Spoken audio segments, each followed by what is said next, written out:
Ladies and gentlemen, welcome to another episode of Fuente and Meerapfel present Meet the Professor. Hello, world.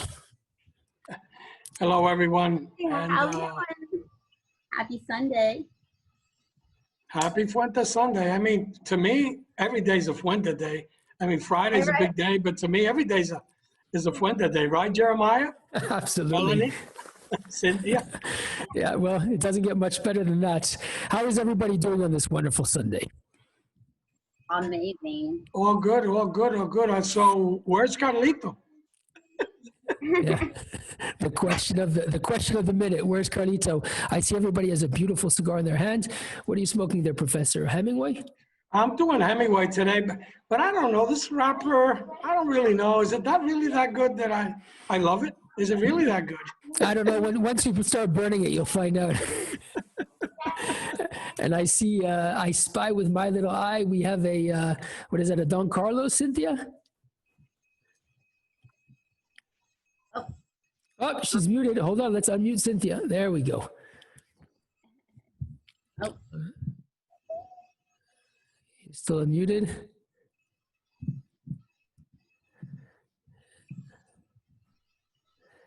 Cynthia, you're on mute for the moment. We got to figure out a way to unmute you. Okay, sorry about that. Oh, there you go. Thank you. I apologize. Okay. Then I was. What are you smoking? I'm smoking the Don Carlos number 3. Number 3. And if I were on a deserted island and I only had one cigar to take with me, would be this one. But the Cameron wrapper from your family, the Meerapfel family, and I love this size. And this is like my top favorite cigar in the world. Even though I love so many of them, but I chose this one today. Aren't these the 2 nominated cigars for the Cigar Trophy this year, the Cigar Journal, if I'm not mistaken? I think we have an Arturo Fuente Hemingway and Arturo Fuente Don Carlos as 2 of the big nominees for this year's Cigar Journal trophies, isn't it? Yes, yes. Very well deserved.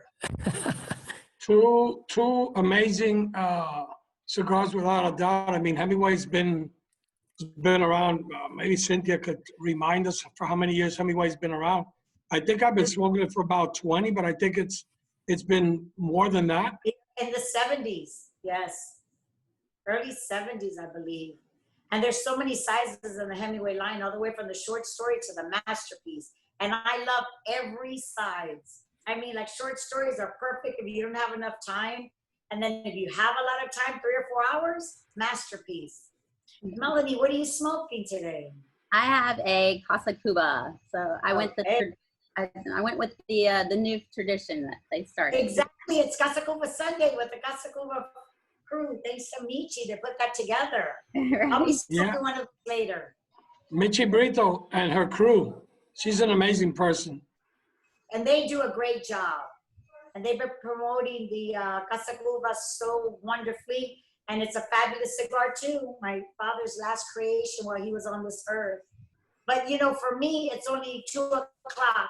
So I have a long day ahead of me. So I'll be doing the Casa Cuba later. Enjoying my Don Carlos snail. How about you, Jeremiah? What do you have today in your hand, darling? Well, actually, I just finished mine. I had a Don Carlos Robusto, which you know I'm attached to. Yes. You know, it's funny. No, continue, Cynthia. No, that I actually love the beauty. That's the Sunday before we were talking about like all the different paraphernalias, all the different goodies that come with lighting a cigar and so forth. But I think the band is a beautiful thing in the cigar itself. All the different packaging, all the different bands. And so like, for me personally, I always like, it's like a whole thing. When I smoke my cigar, I'm thinking about, okay, what color nail polish do I have on? And what am I wearing? And then I match like what I'm gonna smoke with the different bands. It's crazy. If I'm wearing blue, I'm gonna smoke an Opus X blue, a Fuente Opus X blue. Or if I'm wearing green, I could smoke a 858 with the classic green. I mean, it's like a whole workout. Yep. You know, with the ashtray and all the different setups. Oh yeah. You know, I was saying the other day, I put up on Friday, what Fuente are you smoking today? And I think the other day I put some up, and I told this to Cynthia. And what day of the time, and what's your favorite pairing? And Arturo Sandoval, he put Don Carlos in the morning, Don Carlos after lunch, Don Carlos in the evening. I mean, I gotta respect that. I'll tell you what, when I spoke to Arturo not too long ago, I asked him, Arturo, how's your supply on cigars? What would you like me to send you? He says, my sister Cynthia, Don Carlos. I mean, he loves his Don Carlos Robusto. He says, all the cigars you make are wonderful, and I'm with Carlito, I'll smoke a Fuente Opus X, but he says, for me, my Don Carlos. That's why he says breakfast, lunch, and dinner. And he smokes a lot. When he's playing his trumpet, he usually has a cigar, especially when he's practicing. Yes, I mean, Arturo is an amazing person. But, you know, we were talking previous to the show, you know, how do you really create, you know, ideas, names? Because if you look at it, the industry has run out of names, has run out of concepts. I think every size is made. And if you look like at the Eye of the Shark, which was the number one cigar of the year, it was a very unique shape. But also, it's not because of the shape. Look, we love beautiful bands, we love beautiful boxes, we love cigars with a shiny wrapper and all that. But we gotta be honest, the cigar has to perform. Because, you know, without mentioning things, you know, we see a lot of beautiful boxes out there and bands, and you smoke the cigar and say, eh, it's okay, this, that. But at the end of the day, in my personal opinion, it's all about the cigar. The quality, the consistency, the construction, the aging of the tobacco, the handling of tobacco, the hands that are making that. I mean, to me, I think that you can create all you want, but at the end of the day, it's, in my opinion, it's called performance. That's right. I agree. The cigar has to perform 100% because you can have a beautiful band and you can have beautiful packaging, but all that adds. Because back in the day, the Cuban cigars were very, very plain and traditional. But now it's the packaging and the band, everything adds to it. But it's about the quality of the cigar. It's about the performance of the cigar. And in my opinion, and I believe that everybody says it, only Fuente is Fuente, that every cigar we make, whether it's from the curly heads and the brevas to the Fuente Opus X, every cigar is wonderful. It depends on one's personal taste, but every cigar performs, I will say 100%. And the Eye of the Shark, when it was in honor of my father, and it was and 2017 was the #1 cigar of the year. I believe it was 2017. Yes. And that cigar is phenomenal. But my brother Carlos, I mean, like us sitting around a table, we can think of so many different names. And I believe that within our line, the names that we've come up with are very unique to the industry. But he has this mind that all these names, these sometimes crazy names, but they all fit each profile. Like within the original Fuente Opus X, there's like 17 sizes and each one of them have a particular name.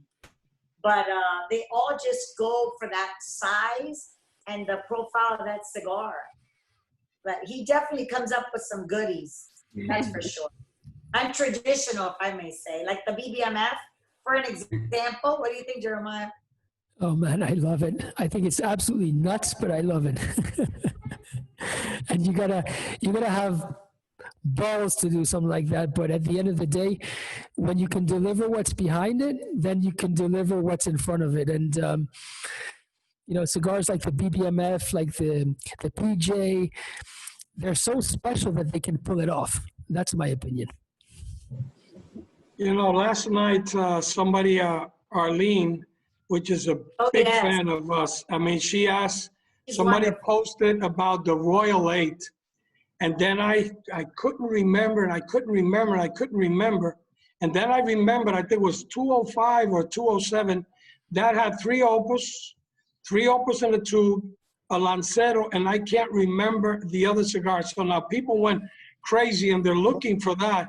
But I think that's a collector's item right now, the Royal 8. Oh, absolutely it is. And she loves them all. Arlene, well, she was able to go to the Dominican this past. I saw her there in February.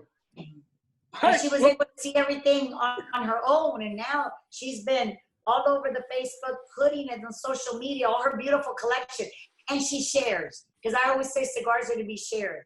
And she loves to share cigars. Arlene shares her cigars with everybody. Look who showed up, the ghost. Oh, Carlito. There he is. Hey. Brother. How are you? Good. Wonderful. What's up, Papo? Where is Carlito? He is here. Oh, meet the professor.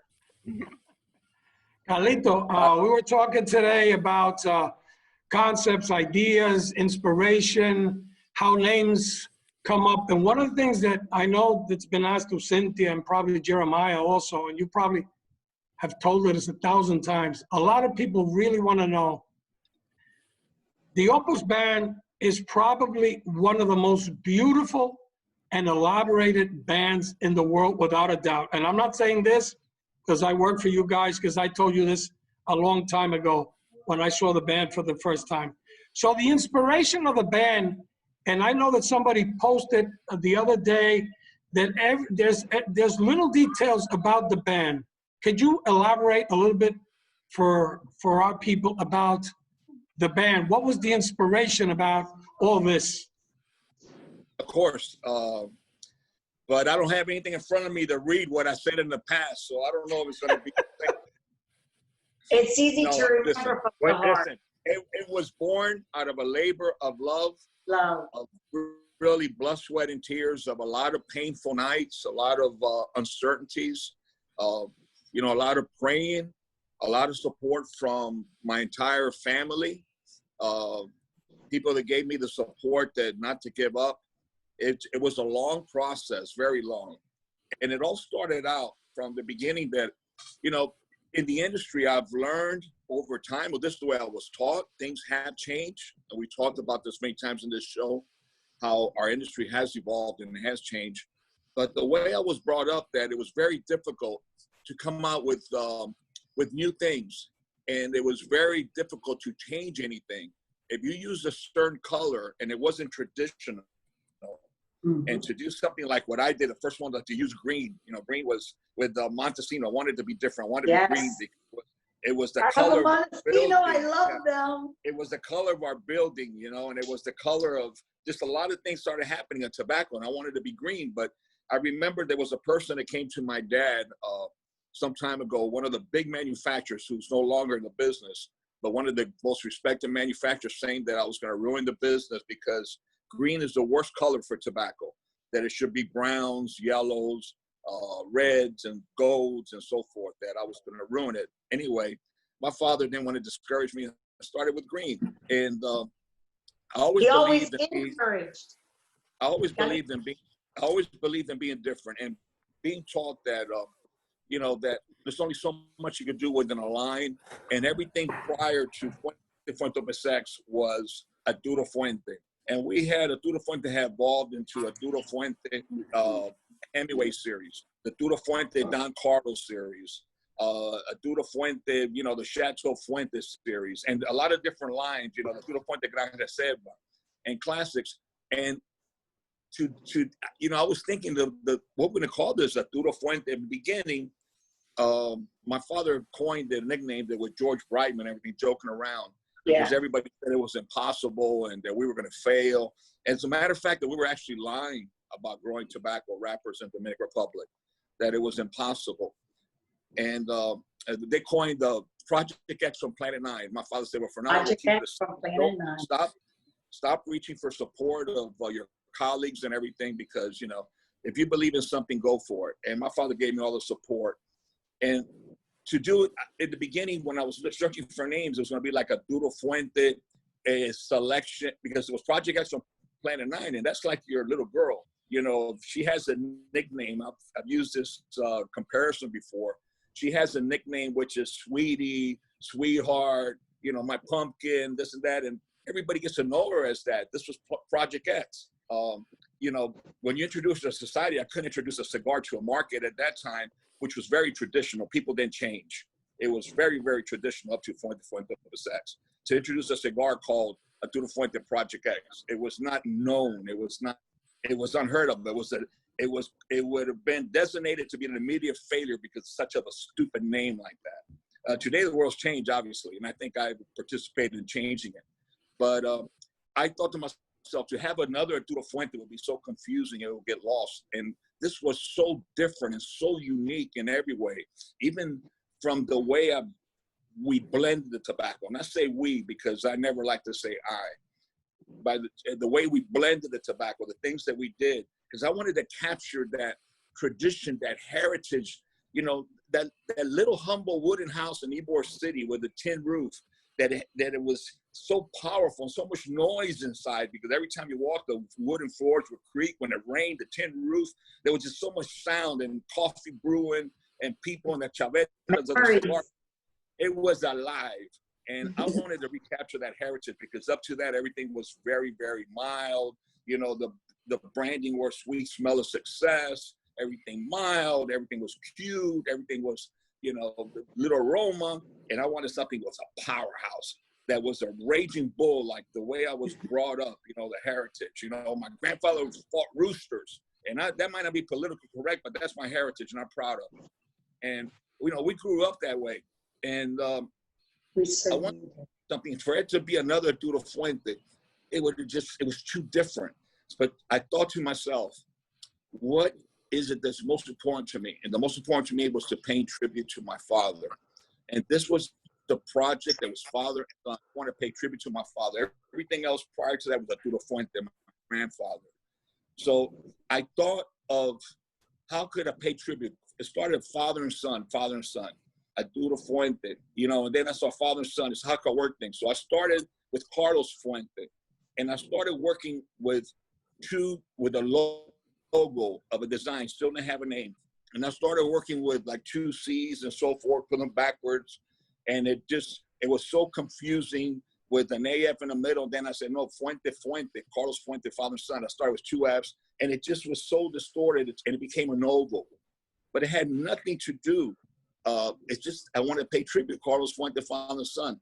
And it became a no. When I started looking like was to know what words and so forth that I could look for. And I was looking at the word opulente, because it was unusual for me coming from Florida, coming to Dominican Republic. And back in 1980, in the early 80s, when I came down, the only thing that we could do is watch soap operas with mom and dad, Cynthia. So it's very different then. Different world of the Dominican Republic. The word that was so common was opulente. Everything was opulence, because these were these soap operas from Venezuela and Brazil and Mexico and all this opulente and opulence. And I said, man, the word richness, you know, that's a good word, rich, it's rich. And I thought of rich because through my way of thinking, which is a little distorted, you know, I thought of rich because of taste, but I realized that it would be confusing. And so I started looking at opulente, looking for a word, opulente X, opulent X. Right underneath was the word opus. And it said your brainchild, your masterpiece, your work of a lifetime, your greatest work. And it had the description, it meant labor and everything. And I thought to myself, well, that's not a good word for cigars. I really did. That's not a good word. It's, you know, it's a little bit, opus to me, it was like a little bit, it was a little bit soft. It wasn't, you know, I said, that's not right. But I started thinking to myself, Carlos Fuente, father and son, Fuente, opus X, opus X, opus X, opus X. And Professor, I swear to God, that was a time where tight jeans were the hottest things in every magazine, and sex was selling. So I said, opus X, opus X, opus X. I said, oh shit, it sounds like sex. You know, it's everybody would love that. Yeah. But every little detail from Fuente opus X, making of the band, it took me 2 years with Sam Snyder. She's a graphic artist, and Sam, you know, we've talked to this story so many times. Why 2 years? You know, I needed someone. The one that did my grandfather's label was an old Cuban master who used to do the covers of Bohemian Cuba, the most well-known magazine. He used to do all the portraits for the cover. And he's the one that did the original Goddess of Tobacco, Indian lady for me. He did the 858 label. And he did a lot of work for my grandfather. He passed away recently, very close to the family. But I couldn't use him because his way of doing things were different. And I needed someone outside of the industry who could listen to me and I could dominate a little bit. That's what I thought, you know, that would listen to me. Because I would tell Henry, for example, the goddess of tobacco inside the label has blue eyes. And he says, I'm not a magician, I'm an artist. You can't put blue eyes that small because nobody will be able to print it. And on the goddess of tobacco on the 858 label. And in the Native Americans that have blue eyes, I said, listen, you put it there whether people know it's there or not, I know it's there. Because it represents the fusion of the Europeans with the Siboneyes and the Taínos, and she is the goddess of tobacco, because that's what they found this country. And that's the way my mind thinks. So I needed someone different. So I went to Sam Snyder, and it was so frustrating for me. She had done the Ashton label, which the Ashton label was very classic, as you know. It's just white with a black circle in the middle and white, you know, just a white oval, you know, and a crown on it. It's very simple. But I wanted to do something that was very complicated. So I know this is long, but you wanted an answer, you're going to have the truth. Like, this is what the program is about. So many details. You know, but, you know, and I remember I was so frustrated and everything. She would bring me things. I said, where in the hell did you learn how to, you know, did you get your inspiration for art in the Florida coast watching seagulls? This is not an Easter basket. You know, the soft blues, the pastel. I want something bold that reminds me of the old, you know, the melodramas, the old scary movies, Dracula, where you see in the beginning the purples coming down, the reds, and that emotion that's scary like blood. It's got to be powerful. And we went back and forth. We had to find a special printer, which today he uses Fuente XX as his calling card. But before that, and Peter Rydag, which today people say Peter lost his hair with Carlito Fuente Jr. But because Peter, Carlos, we can't do that. I said, listen, I want it to be like Braille, that a blind man could see every detail by touching it. I wanted, Carlos, that was done 100 years ago. Those masters who did all this engraving. I said, Peter, this is your legacy. You have to find a way. Find me one of those old crap women. It was a long, long thing. Every single thing. Even the yellow that you see burst behind the two X's, behind the two F's, that comes because, Jose, you know, in Bonao, we have Falconbridge, the mines. You have the nickel mines, you have the mines. And the first time, in the very beginning, right on the silhouette outside, right behind the mountains is all where the mines are at. And if you look at our label, right behind the mountains, the 8 Guardian Royal Palms, which has this history and story. Every single thing has a story on that box.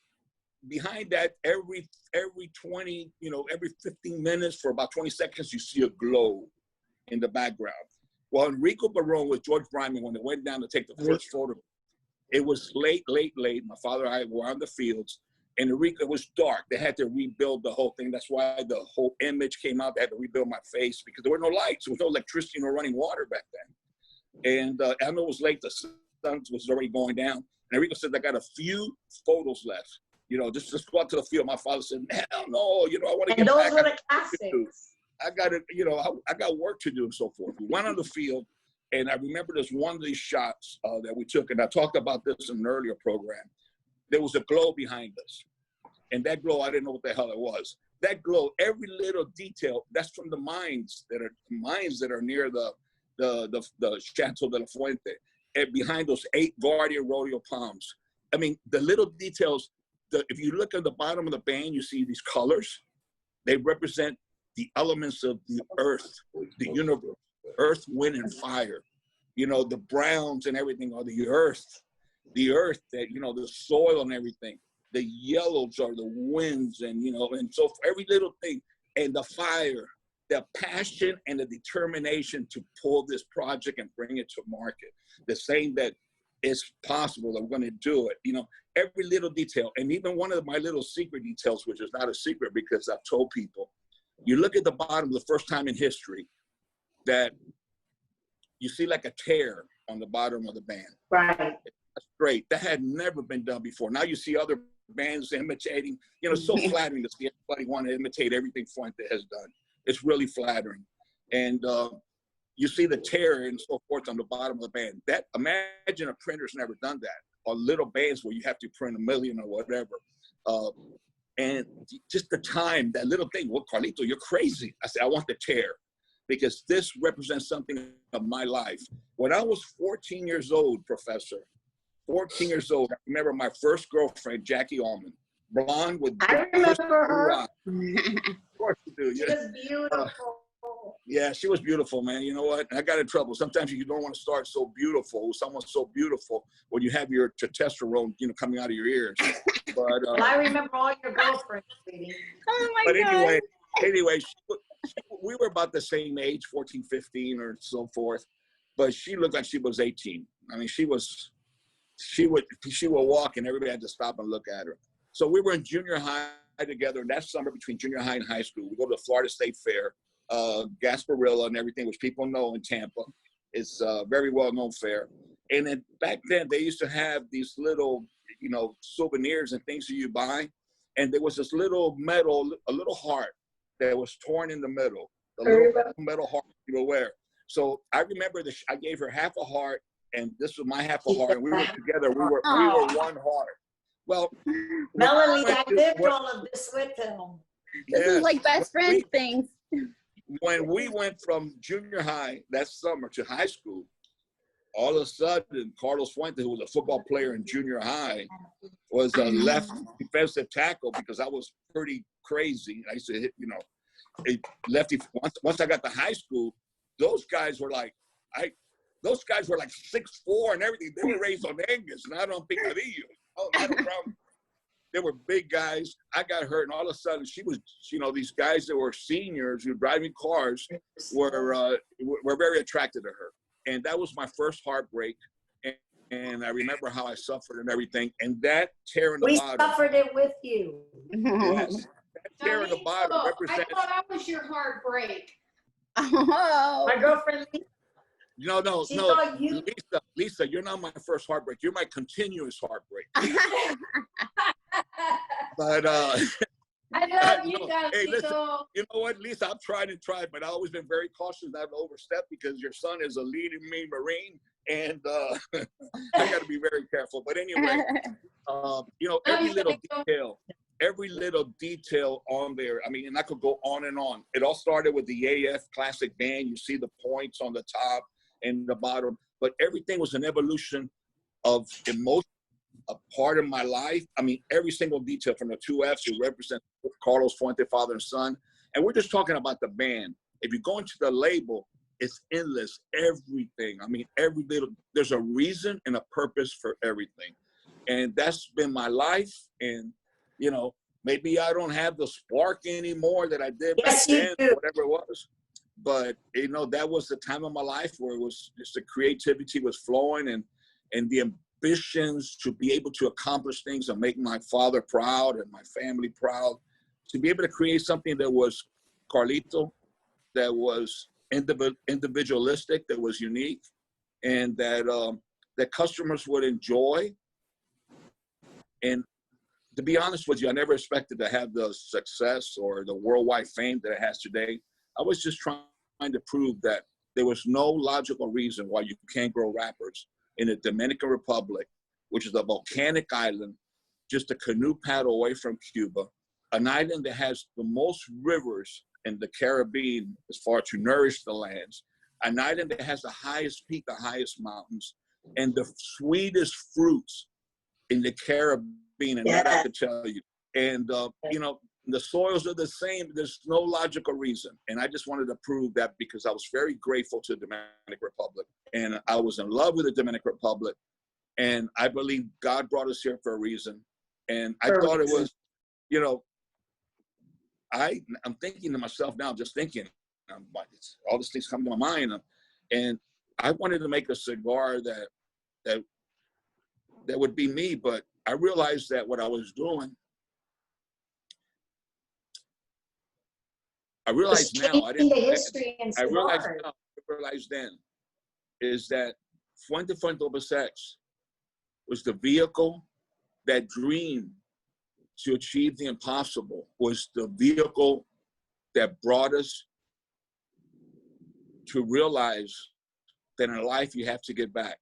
And it is the womb that gave birth to Cigar Family Charitable Foundation, and has changed the life of so many beautiful children who didn't have an fair hand dealt to them. And it's the whole area has been transformed and continues to be transformed. And it's just part of this whole story that hasn't finished. And there's new chapters being written every day. And so I look at Fuente Opus X as more than just an enjoyable cigar for some, not for everybody. There's a lot of people that really do not like it. And but for some it's enjoyable, but it's more than that. It's a cigar that changed cigar history and made history of what it is today, and opened the door for so many new manufacturers, for printers, for magazines, for so many things, for packaging. Think about all the beautiful boxes today. Fuente Opus X was the start of this. Before, mostly they were plywood boxes with paper labels on them. All these things. Look at things today, and that's really, I think that's probably one of the most important contributions that I've been able to be a small part of. And I think the reason for that, my inspiration has always been that fuel that burned my soul was the love from my grandfather, my grandmother, my uncles, aunts, godparents, like I always say, and the heritage where I grew up, that I wanted to recapture that heritage. I didn't understand why at one time when you look at the history, you see these beautiful labels, lithography from Germany, from Holland, even La Litografía de La Habana in the United States, the beautiful lithography and all the beautiful work with 12 colors and everything. Why the cigar industry had been reduced to brown and white bands, and why did everything have to be flat without embossing to save money? Why did cardboard boxes become so popular? I wanted to bring back the tradition, the classic, the proud heritage. And that was my inspiration for this little cigar band that you see that's traveled the world. Those days in the Dominican were so different. In the late 80s and the early 90s, when you were creating the Fuente Opus X, I remember Mesa Luna restaurant, when you gave me my first Fuente Opus X to try. I felt like I went to the moon and back. But it was so much fun when we were creating it. We're all together with Dad and just all of us united. And you did change the history in our industry. And that beautiful farm, which is paradise. Chateau de la Fuente, birthplace of a dream, is a true paradise. And I miss it so much. And seeing all the kids on that foundation, I mean, it's so beautiful. So cheers to that Opus X. It's beautiful. Thank you, Carlito, really. To our family. It's true. And I remember Dad saying, okay, this is another challenge. And at that time, the industry was so different in the late 80s. And we just pushed the envelope down, and it just brought such a beauty. And you can see in my background the beautiful band. And it's just so enhancing. And then the creation from the traditional Opus X, and then the 20th anniversary, that beautiful blue, and then the Lost City, all the extensions of the Fuente Opus X, they're all absolutely, each and every one of them are different, but they're also beautiful. All of our bands. And I believe that you were a staple to encourage other people to bring out beautiful packaging, to bring beautiful bands as well. But Carlito, before you were here, we were talking about, how many people do beautiful boxes and bands, but we have to face it. The reality is the cigar has to perform. And I remember that I was one of the first ones, and I've told this story to Carlito many times, because a lot of the tabaqueros that work at Fuente were next to my farm in Dominican Republic. And I remember when on Saturdays, some of them would give it to me, and I was like, what the hell is this? Because I've never smoked a cigar like this in my life. It was very different. It really was instrumental in changing the way cigars are made, powerful cigars, full blended cigars. It was very different, but we have to also thank, all the consumers in the United States, all the tobacconists who gave us support, who were patient with us, that would only sell 2 cigars at a time because of the limited access. Do you remember the lines at all the smoke cigars? shops? Yes. The lines you're around talking, the corner. People to buy 2 cigars. And Bruce and and you know, from Lexington, tobacconists, you know, all of them. Drapers. Yeah, no, but that was before. But I'm talking New York City. And everybody after that too. Drapers, 2 cigars at a time, because we wanted them to reach the consumer.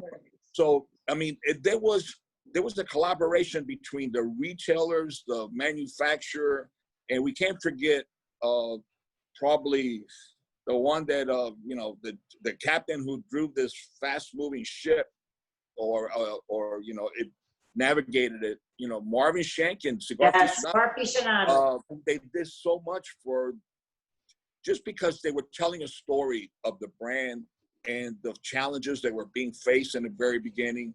It became so controversial because our colleagues made it controversial, because they were interviewed also by Cigar Aficionado, and they said it was not true and so forth, and that we were going to fail. It's in print. You could look at Rush Limbaugh's. The interview was in March 1990. I mean, in December 1993, and the magazine came in March 1994. And you could see my colleagues, my dear friends in the industry, who are Dominican, may I say, saying that it was impossible because of this or that. Nobody will ever put a Dominican wrapper in their mouth. Oh, it was heartbreaking. So, I mean, all these different things I faced, it even ended up with a lawsuit with the Mondavis and the Rothschilds. Imagine a small family company having to face lawsuits internationally and over the United States and everything. It cost us millions of dollars to protect our integrity and our honor. It was so much. That was in the middle of the boom. Instead of joining in. So, you know, I say Cigar Aficionado because they made news about it.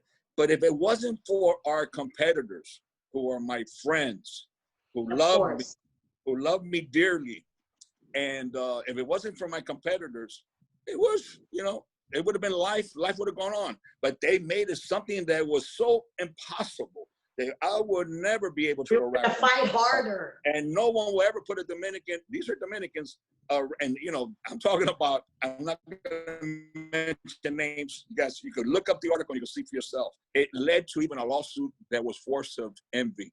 It led to the destruction, or not the destruction. And I was a founder of Pro Cigar, and it led for me having, because of the integrity and so, you know, our values, I had to leave Pro Cigar. It led to even betrayal, this cigar.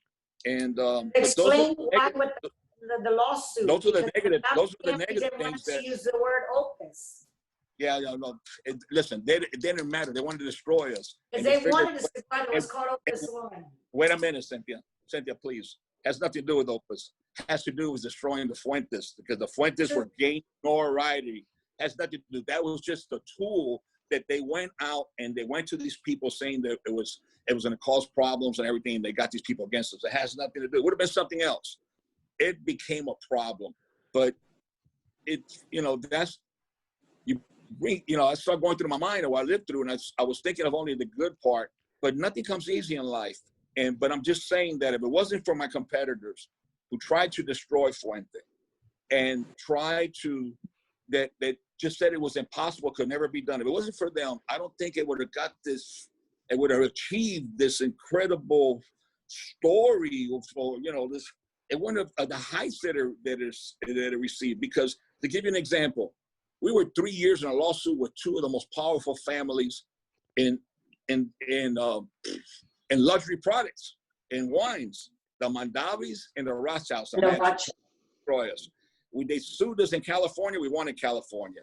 They went back and they appealed. The judge threw it down and they sent to Florida. We were 3 years fighting them. But the thing was that I didn't realize there's only a handful of cigar manufacturers, but there's thousands and thousands of winemakers.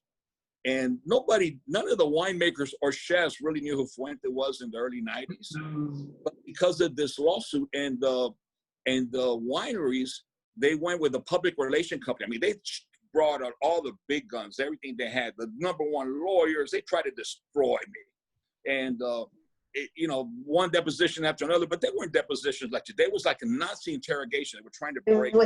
they would ask me what the blend is, or lawyers ask me what the blend is, what's this, and my lawyer object, and they said, we're gonna call the judge, but you can't object because this, it was terrible. But anyway, I lived it, and you know, what I was gonna say is that this Cynthia, please. I know you get emotional, you're a part of it. I can't help it. Story, And we I know. won. But next thing you do, grab me by the throat through the telephone. But listen to me. This is sister and brother. This is I get so family. excited. Hey, now But, it's getting interesting. It's exciting. hey, thank God I've been exercising everything because my memory is clear and I could think that by now I would have been thinking about something else. But what I was going to say, there were thousands and thousands of winemakers, and think about all the chefs. But Cigar Aficionado had a sister magazine, or the main magazine was called Wine Spectator, and Wine Spectator would pick up, you know, the Critics Award of wines and everything. All the chefs. It was a big thing to get to be recognized by Wine Spectator, all the restaurant. Once you got the awards of Wine Spectator, it was huge. So I started getting mails and calls from winemakers, famous winemakers. And I didn't realize that, and chefs, that this is wrong. This is like David versus Goliath, not to give up.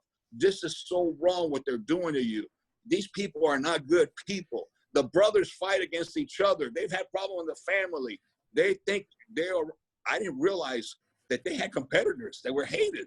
And they were hated by, they had competitors just like we had in the cigar industry, but we were just a handful of people.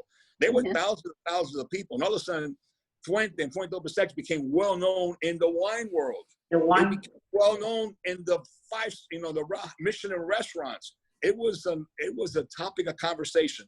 So I want to say thank you to any of my colleagues who were around. I want to thank you very much for assisting and being a big part of building this brand to the magnitude that it's become today. Because without your negativity and without you trying to destroy Carlito Fuente, none of this would ever occur. You know, talking about that, to be honest, and you and I have had this conversation in the beginning, there was many people who said that the wrapper was grown in Ecuador. Yes, And that's correct. And I knew it for a fact that it wasn't, because, you know, those tabaqueros were right next to my farm. And I remember when I tried it and I saw it, and I said, this is a powerhouse. I've never, at that time, I maybe was smoking for 20-something years, as this is totally different. It's like when people have asked me before I was working with you, Opus doesn't taste like any other cigar in the world. To me, I think, of course, age, amazing binders and fillers, but the soil in Chateau de la Fuente produces a taste. And I think I smoked over 60,000 cigars that I've never even seen anything in Dominican or in Cuba or in Honduras or Mexico or anything that tastes like that. And it's very, in my opinion, for what it's worth, it's very unique, the characteristics that wrapper has. And now that I've been smoking a little bit more of the Opus, because I got to be honest, when I would see Carlito, I would never mooch the Opus. It was always the Añejos and the Don Carlos. But now that I've been smoking a little bit more of them, it even brings back memories of the uniqueness. And it's a word that I don't say it a lot, but it's the uniqueness of that wrapper that's just unbelievable, in my opinion. Yeah. Well, Professor, I want to take this opportunity to confess something. Since you've been enjoying a few more Opuses and there's that more available in the market, I've been smoking your cigars, the Don Carlos Personal Reserve. This is what I'm enjoying. And especially this program, when I started, I had several cigars with me. And when I started speaking about this project, when you asked the question about the packaging, the band, I thought about my father. And this is his personal cigar. And I just thought there's nothing more appropriate to remember my father. And I mean, that's what cigars are about. And you mentioned that it's unique taste and so forth. So is this cigar. And that's what cigars are like. People, they're alive. They really are alive. And sometimes people are in a good mood and sometimes they're not. And the same thing with cigars. And right now this cigar is in a good mood because it's really fulfilling every need that, or every companion wish that I have is fulfilling it. And there's great cigars, and there's a lot of great cigars in this world. And there's no such thing as being the best. What's important is being different and being unique and being yourself.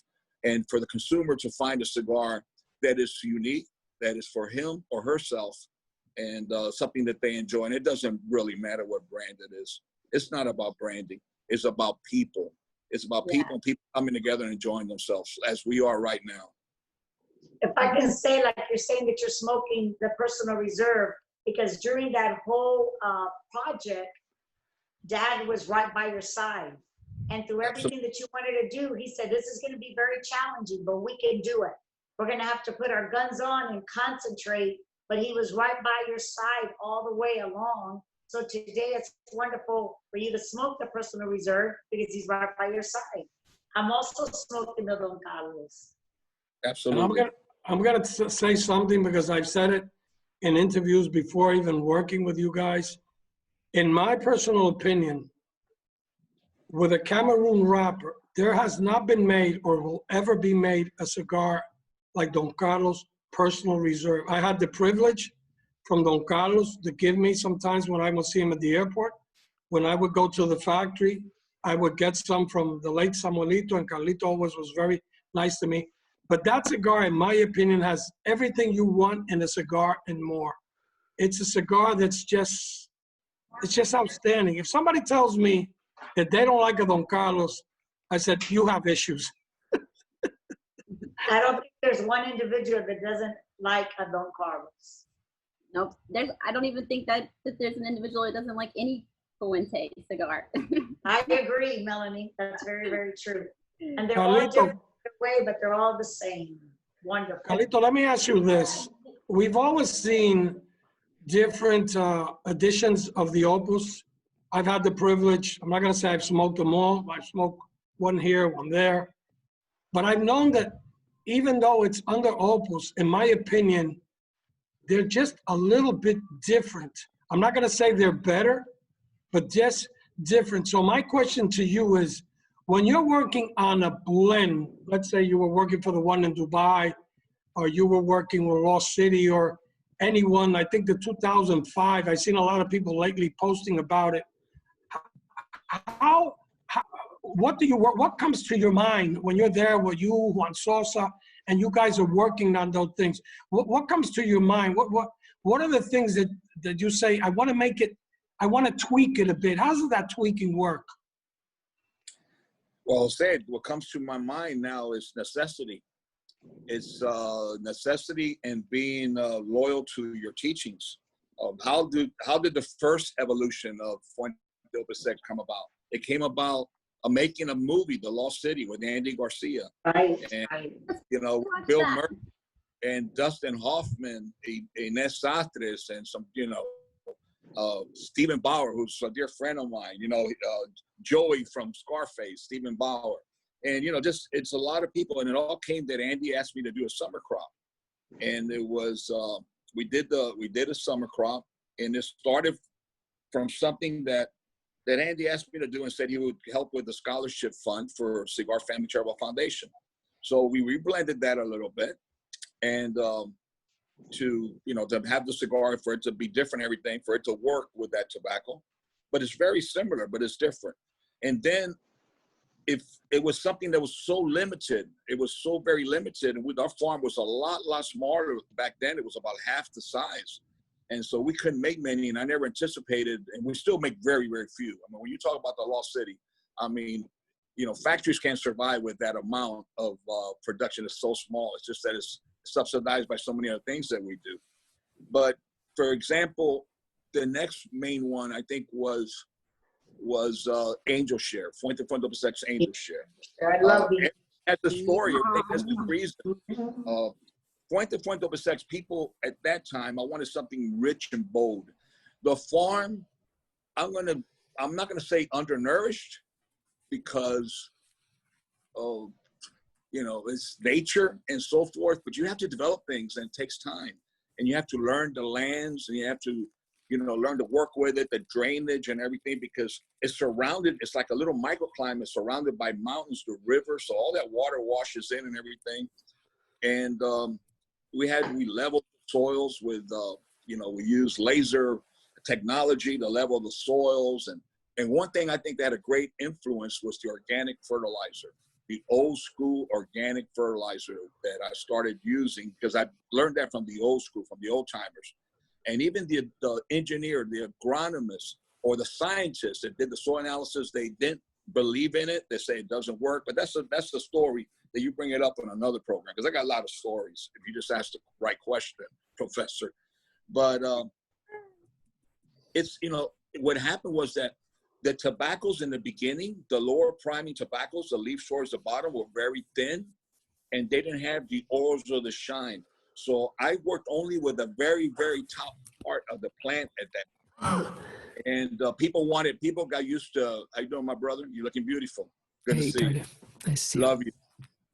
I worked with just the top part of the plant, and they were very dark, oily, blotchy. They had oil stains, and people got used to the taste, and they weren't looking at something. They loved the taste and so forth. But I was committed to using the top part. As we started using organics and did the moving of the soils and started improving and expanding the lands and doing the things that it takes time to do, it takes decades. We started accumulating a lot of tobacco, which was unused. And that was the center of the plant, the third primings, the third, the fourth, but the thinner leaves, or the second primings that were heavier leaves, because you have all the different textures, and they were accumulated for years and years. And I was coming out with a cigar, Destino Siglo, for 100th anniversary. Oh, I love that cigar. I just had it. I do too. And coming out with that cigar for 100th anniversary, but just before, a year and a half before, or close to 2 years before, we had a fire that we lost 8,000 bales in our bonded warehouses in Villa Gonzalez of tobacco. And the tobacco that burned was our oldest tobacco. We had tobacco that was 30 years. We had tobacco that was 20-something years, 30 years, and it was all the heavy in tobacco. It was a most secure warehouse. For some reason, that caught fire. And it was difficult times. But I knew that I had a commitment for the 100th anniversary. And I remember that my father was in Tampa, and this hurricane came, and he could not return. And there was no flights coming in or out, because American Airlines, when there's a hurricane coming, they take out all their planes and they put them away and so forth. But that hurricane came to the Dominican Republic, but then went up to Florida. So everything was closed in Florida. And it took my father 3 days. He had to get a private plane eventually that Zero was able to obtain a private plane. I think they came from even a U.S. plane that come, and they went through Cuba. I don't know, but my father ended up 3 days before he came here. And I remember he came with Wally Beagle, our sales manager, and came with Rich Dolak. And I remember that he went, there's two big, enormous warehouses, blocks. There was nothing in there. There was no electricity. There was nothing there. It was all just blocks, metal, and wood. Wood was the pallets that were in the box. You guys see me? Yeah. Okay, I lost everybody. Okay, they were just the wooden pallets. And when my father got there, I was a little nervous because I didn't know my father's reaction, and he was so close to me, the emotions and everything. I didn't want to cry, but I felt like crying, and I cried a hell of a lot because I started thinking what's going to happen to all the people that work side by side of me, all the jobs, and what's going to happen with my commitment of, the celebration of 100th year. And my father told me, Carlito, I tried to get her son. I can't imagine what you've gone through. Emotional. These last 3 days by yourself watching it, and there was still smoke going up. There was tobacco still burning because, those bales, from the heat and intensity, even though you throw water, there's still smoke coming up. I can't imagine what you're going through. I know how special is tobacco. You could have used it 10 years ago, 50, but you saved it because you wanted to do something very special. You want to have a blend that had over 100 years of tobacco combined in that blend. And I said, Dad, you know what, Dad? Don't feel bad, Dad, because things happen for a reason. And when I arrived here, and from my house that I could see from the hills, I live in the Cerros de Gurabo, the hill, I could see toward Villa Gonzalez, you could see everything. I hate to use the word because I know it represents a lot of negative things, but it was like a mushroom of smoke going up straight up to the heavens, the big cloud.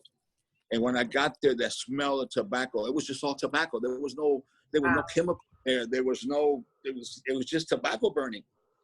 And that's what I said, Dad, you know what? I don't feel bad because I was relieved to know that all the people that worked side by side for the 100 years of our family who are in heaven are smoking the best tobacco in the world. And that's that's how things happen in my life. And that's when I said I'm gonna come out with Angel's Chair, because I got all the third priming tobacco for the last 15 years that I haven't used. But it's a lighter tobacco, and I just got it blended a little bit lighter and this and that and lighter, but it's still an Opus. And that's how the different cigars evolve. It's all, like I said, necessity. And the same thing has happened at a lot. Well, it is a great cigar. And real heavy, real oily, but they're not clean. So we went to the old tobacco. After 10 years in a bale, 15 years in a bale, you look at it, and then you give it just a little bit of heat and bring it together, a little bit of light, I won't say heavy light fermentation, the tobacco evens out. And so we come out Oro Oscuro. Came out with Oro Oscuro. I think he's having a little trouble. Yeah. Jeremiah. Yeah, we're having a little technical trouble there with Carlito, but that's okay because, ladies and gentlemen, it's that time of the day when we're going to have Rich's Baked. And Rich, can you hear us? Yes, I hear everybody except Carlito. How you doing, Rich? Nice to have you on the show. Rich. Hello. Hi, everybody. Rich. Are you there? I lost you for a moment. Yep, We you're back. You hear me? Yep. We just don't see you. Well, I see myself. That's great. That's you just. Let me just stop and start again. Okay. We'll tell a joke in the meantime. Well, let me just finish with this. I'll try to get back on because I'd rather see you than you see me, obviously. Anyway, okay, hold on.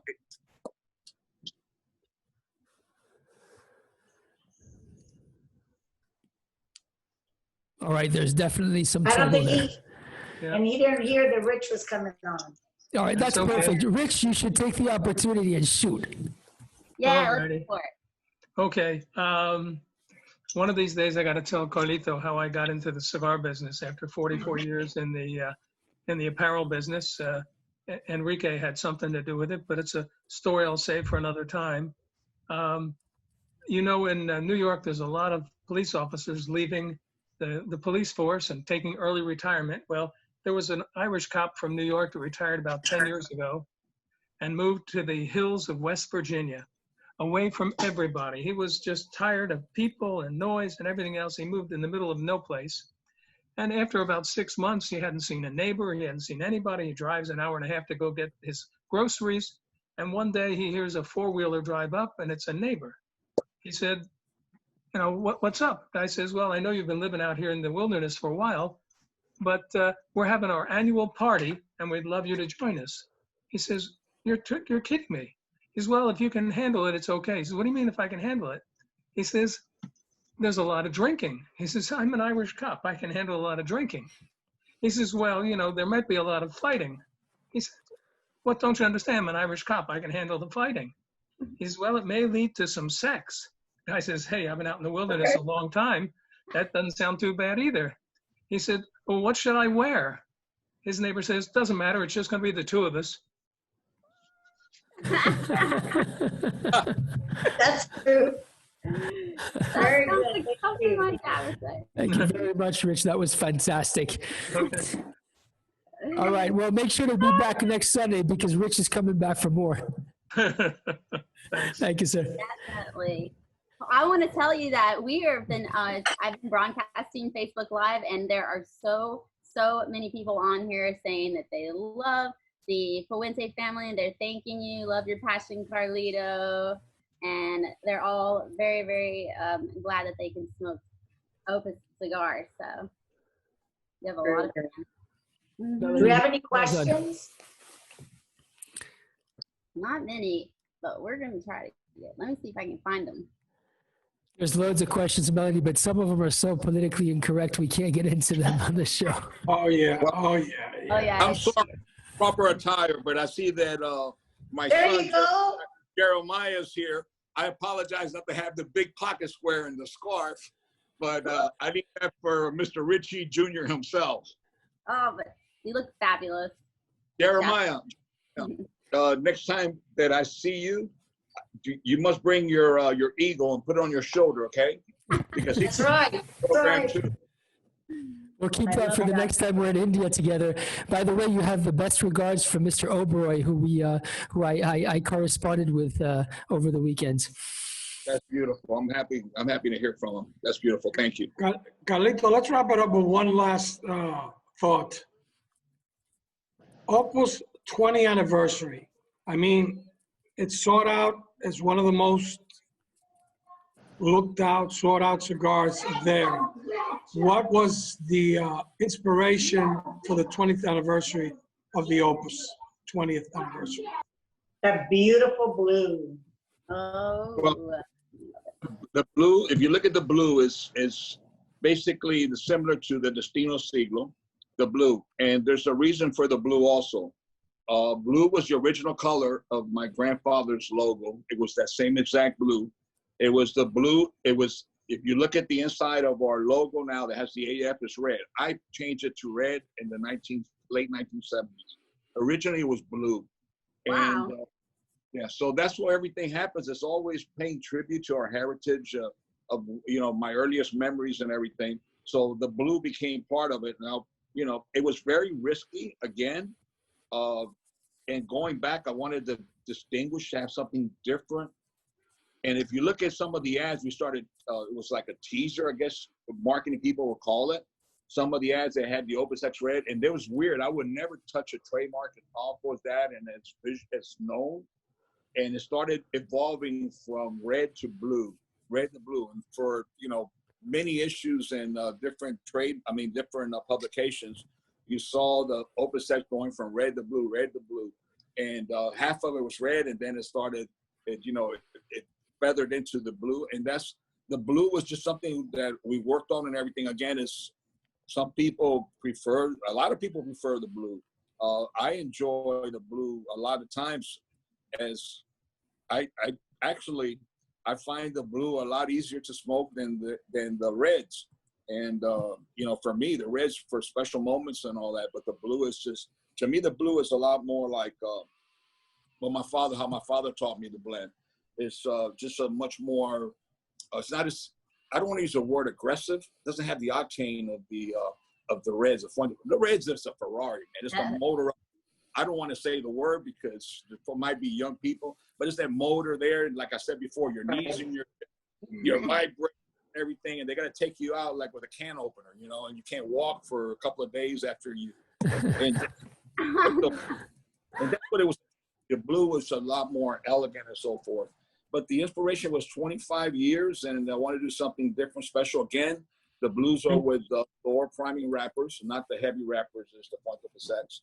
And I mentioned something. I just remember something again. Fuente Pasex for years, we didn't have the packaging, and the production was so small, we couldn't bring in the market, and people waited for it. They thought it would never come out, that it was a lie. But it wasn't intentional. It was that packaging was always set back because I wanted something so spectacular, as you brought up earlier in the show, Jose. And I remember our friends in California, mostly a lot of Hollywood stars, they started asking, when are the Reds coming? The Reds. They call them the Reds. That was the nickname, the Fuente Reds. When are the Reds coming? The Reds are coming. The Reds are coming. And that's inspired me, or not, that there's something new going to come out, and I'm not going to give up any information. But it's something new, and it's all like that. Again, it's creativity for me, or when something that has to be new, it comes out of past memories or something. But it's not something that, I think it's like writing a song. I don't know. I've never written a song, but I don't think it's something that you could ask an artist, write me a #1 hit. It doesn't work that way. It could be years and everything. And maybe during his most difficult time, he's depressed, he can't sleep and everything. In the middle of the night, He puts some words together and it becomes a world classic. And that's why I say the necessity is you don't turn it on or off. There are moments that come and this, maybe it's from worrying a lot or whatever it is, because I've always noted everything, whether it's Angel Share after that big tragedy, all these different things that have happened, Fuente Sex, the challenge and things like that, have always been after some tragic incident in my life or in our history or something. And that's really, now I don't want to say that motivates me, but sometimes I think that's what brings this energy out and everything that it leads me to come up with things that fortunately have been successful in our world. Absolutely. I think that's why creative people will have, like, well, me, I'm always carrying some kind of something to either like record my voice so that while I'm driving, I don't even have to write it down. But if I don't get it down, I'm like gonna forget it. Unbelievable. Well, ladies and gentlemen, another wonderful show, another wonderful behind the scenes. You get the deep down roots of the industry with the leading actors and people who have the heart and the mind in the right place. It's so wonderful and heartwarming to see all the dozens of people on the Facebook Live following us, on the Zoom following us. Melanie, you're doing an incredible job. And I'd like to thank everybody for making this happen. Next week, we'll have another exciting show next Sunday. Professor, will you tell us a bit more about it? Well, we have lined up a couple of people. Carlito and I have to talk because, as you know, we try to bring in people that have history, that are family, that have gone through the same thing that the Fuente family has gone, that Ernesto, that Benji, that Turrent. There's a lot of people. So I'll be talking with Carlito and you tomorrow. And this show is, if you look at it, it's more about family. It's about love. It's about tradition. It's about integrity. It's about what I've said for years. This is the most unique industry in the world. Wine industry is good, the watches, the clothing, the wines, everything. But in my personal opinion, there is no industry in the world, or there'll never be an industry in the world like this industry that we love so much. Just look at that one. There's not very many industries where you even still have a family running the business. That's absolutely And right. we love every bit of it. Mm-hmm. Well, we'll make sure to have a surprise guest of honor then, Professor, and we'll make sure to come back to your living rooms and on your screens and hopefully interact with every single one of you next Sunday at Follow us on same time, Instagram. same place. Well, one thing, next Sunday is going to be a really special surprise that if we're able to pull this off, I gotta convince his agents, or her agents. I don't want to give it away, to give them permission or give her permission. But if I pull this off, you'll be getting a very big photo coming soon, Melanie. So we got a lot of work to do because it's a big show. Yay. Well, I just want to mention that everybody that, follow our Facebook. It's facebook.com/@the-professor-show. You can also find us on YouTube at tinyurl.com/the-professor-show. And then also on Instagram it is Instagram @the-professor-show. So follow us there. You'll always see posts about the upcoming shows and you can stay in tune. And then of course on Fridays, There we go. Dee and I will be on to give you some cool updates or fun stuff. Could I join you Friday? Is it possible? Of Oh course. my gosh, I feel honored. Are you serious? Yes. Well, I tried to join. Absolutely. Mistake with the date. Jose corrected it because I asked him, how do I get on? He said it was yesterday. But you're right. People who are like, I forget. So that's why I keep telling you, Melody, send me a link. I lost my link. Okay, I will work it out. I got you. Thank you, Guys, Melanie. thank you very much. Until then, take care of yourselves, of each other, and remember, stay safe, and see you next Sunday for Fuente Meerapfel present Meet the Professor. Bye-bye, everybody. God bless. Happy Sunday. God bless you all. We'll see you. Cheers.